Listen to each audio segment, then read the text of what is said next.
परभणीत उड्डाणपुलावरून उसाचे ट्रॅक्टर जाताना निर्माण होणारा धोका टळणार, ट्रॅफिक पोलिसांचा पुढाकार, खालच्या रस्त्याने वाहतूक सुरू.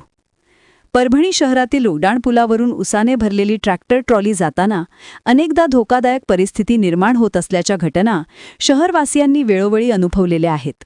उड्डाणपुलाची उंची आणि चढ-उतार लक्षात न घेता ट्रॅक्टरवर चढल्याने अनेकदा वाहने मागे घसरून टू व्हीलर व चारचाकी वाहन चालकांचे जीव धोक्यात आल्याच्या घटना घडल्या आहेत.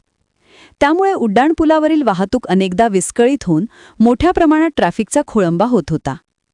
ही गंभीर समस्या लक्षात घेऊन परभणी शहर वाहतूक शाखेच्या वतीने उपाययोजना राबविण्यात आली आहे.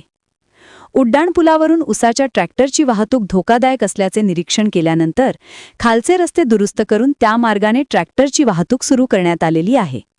या निर्णयामुळे उड्डाणपुलावरील अपघातांचा धोका कमी होणार असून सर्वसामान्य नागरिकांची वाहतूक अधिक सुरक्षित होणार आहे, अशी माहिती परभणी वाहतूक शाखेचे पोलीस निरीक्षक दीपक दंतुलवार यांनी दिली. तसेच सर्व ट्रॅक्टर मालकांनी वाहतूक पोलिसांनी दिलेल्या निर्देशांचे पालन करून शहरातील सुरक्षिततेस सहकार्य करावे, असे आवाहनही त्यांनी केले.